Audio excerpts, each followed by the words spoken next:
Hey everyone. So I was going to show a couple of things. Someone had asked about POV settings in Visual Pinball. So I was going to show real quick how you set those, and you'll be able to see kind of what my settings are. Now, they're going to be specific to each person in your table and all that, but at least gives you a pretty good starting point. So you start by just launch Visual Pinball. Actually, you'll need to be running one of the 10.8 versions. I'm going to run the GL64 version. And then you just load your table. And I'm going to do Circus Voltaire. Now, I've already set Circus Voltaire to my settings, but I can at least show you the menu and kind of what it looks like. So then once you're in here, once you got the table loaded, you hit this little button, looks like a kind of like a camera, or you can hit F6 and it'll launch it into this mode. Now, when you first come in here, you're going to use your whatever your MagnaSave buttons are mapped to. That's what you're going to use to move up and down through the menu. So when you first come in, your flipper buttons are what you use to select. It'll be something like it'll be like this. It'll be legacy mode, but the legacy mode, when you load it with the new table, will be vertical, and this mode will look like that, where it's like the table's sideways. It's not a problem when you're in the legacy mode and the table is showing, sideways. Just pull your plunger or hit enter, and it will straighten it out. It'll show it in this portrait mode like this. And then once you're here, then you'll move through the menu. Just move down. You've got your horizontal offset that will shift the table left and right. Then you've got your vertical offset, which is going to slide the table up and down. Then when you go next, it's going to go to X and Y scale together. And if you increase or decrease it right now, it'll increase or decrease the entire table at one. I'll show you. Oops, bumped the camera. So it'll be, growing or shrinking the table all together like that. All right. If you hit it again, you'll go to just the X. And this is the way I usually start, because when I start, typically your tables, if you load in like a new table and you're doing this, it'll look something like this. And it'll be, like obviously super thin. So I start by stretching the X out until I get the bottom of it where I want it.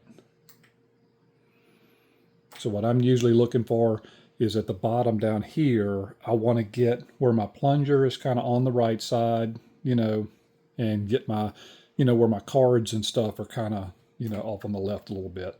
Not worried, I don't want to cut them off or anything, but it's personal taste. It's however you like it, So you set your bottom with kind of where you want it, and your top should be fine at that point, because your top's usually going to be squished in a little bit versus the bottom. And then you can do your YZ scale, which will scale, stretch it this way. So we'll show that real quick. So that's just like that. So you kind of get that where you want it.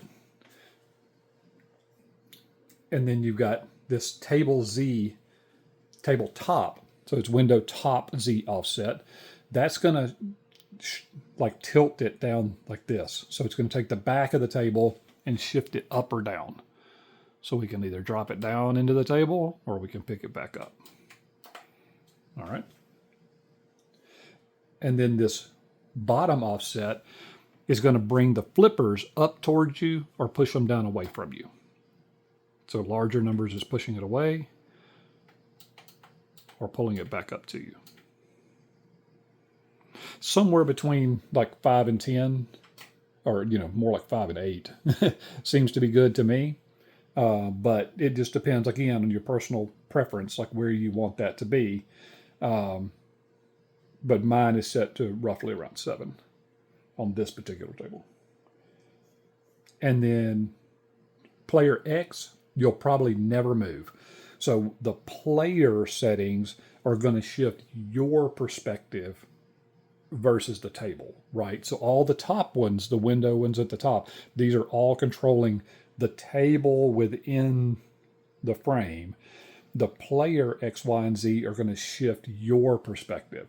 So you'd never really want to shift player X because that would be like you're leaning side to side, which would be very weird. So that I always leave that 0.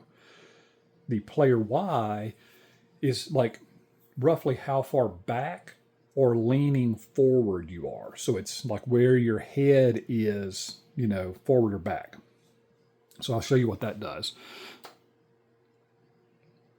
So as I pull it back, it's like I'm leaning into the table, right? So you can imagine that I'm leaning in looking because I can see now, I can see the top, you know, the fronts of these bumpers, and you see how the head is kind of, you know, tilting in like that.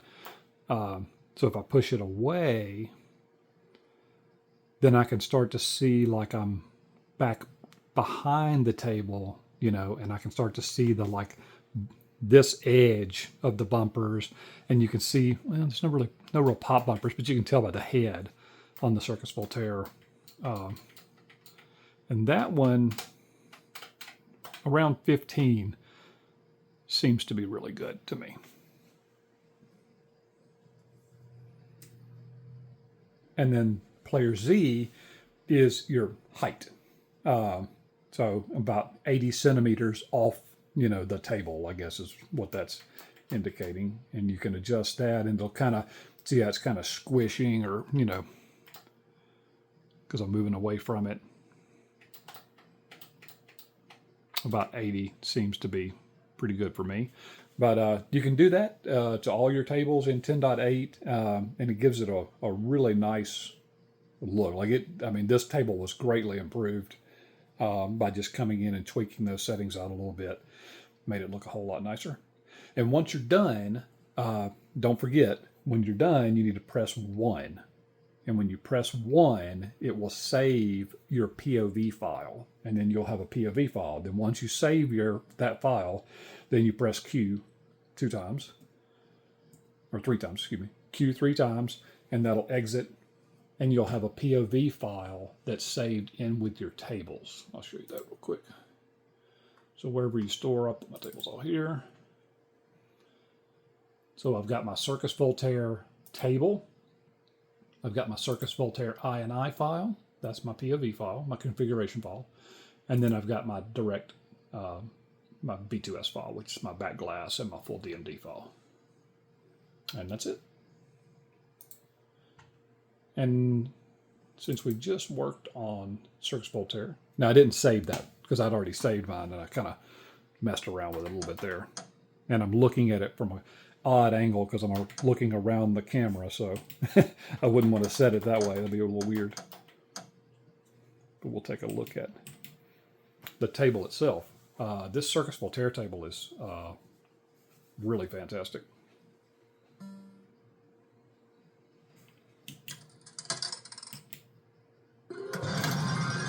Welcome to Circus Voltaire.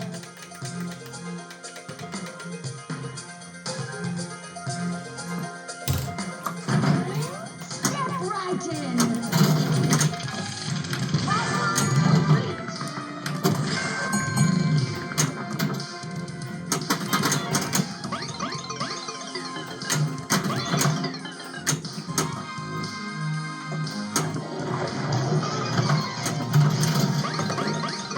Welcome to the sideshow. This is Sideshow Sam. It's popcorn time. You have heard the Sideshow Marvel.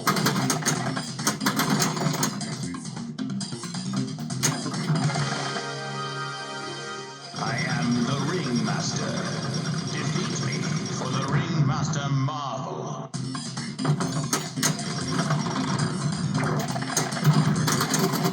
You knocked out my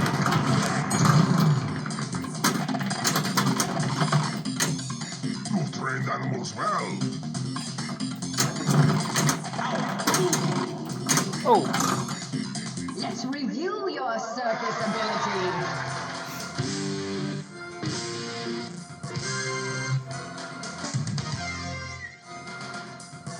And you have a couple options on the DMD for this one.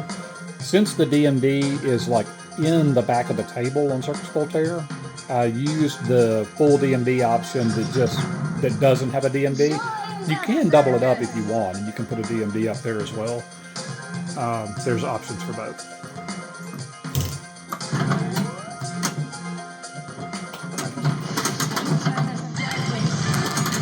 Here's Menagerie Marvel. Very nice. You've got.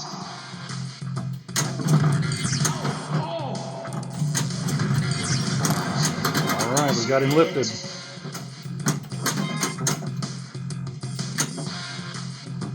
Whoa.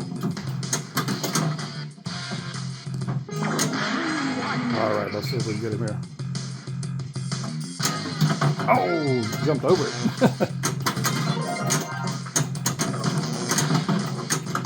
Man. And the judges score?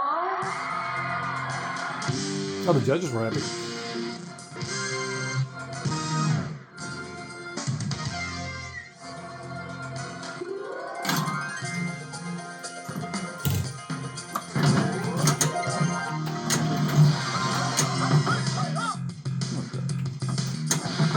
Man, it is tough from this angle.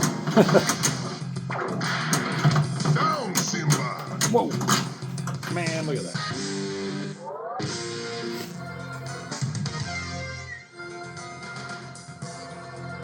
Oh well, y'all won't get to see me drain a multi-ball in record time. But man, talk about, I mean, a fantastic looking table. I mean, look how the plastics on the ramp just look so good, and the lighting on this one, everything about this table is just amazing. It's super fun. There's so many little tricks and targets and cool things, like this little boom that pops up.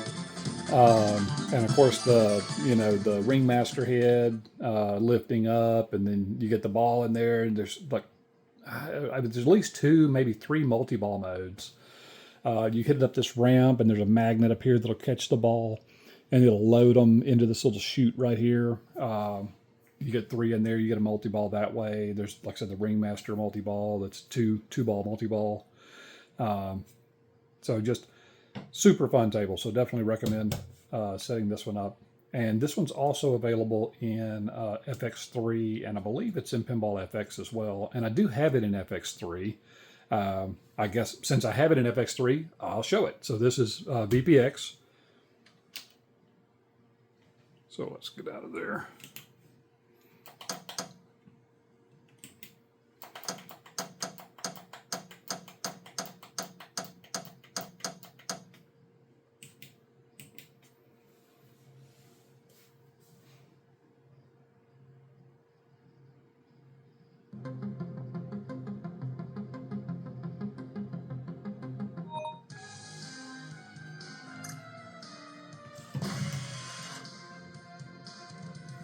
Now, I'll let you be the judge. And there's parts of this that look really good. Some of the stuff is really sharp. The flippers are super sharp. I don't like this ramp. Does not look as good here to me as it does in VPX. In VPX, the plastics reflect the light a lot better, and just looks overall just looks better in my opinion. The ringmaster head it's clearer here, it's sharper, but it doesn't look like a physical item in a table. I think the one in VPX looks better, but this does look really sharp, and it does play really well.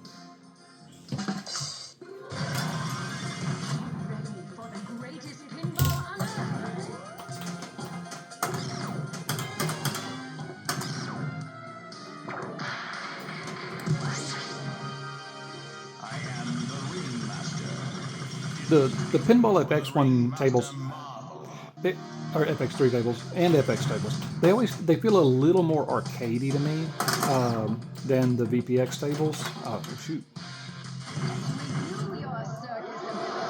It almost feels like some of the shots like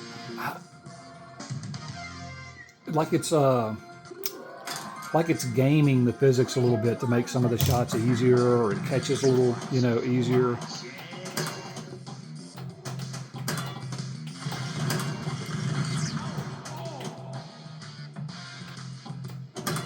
But it feels good. I mean, it plays great.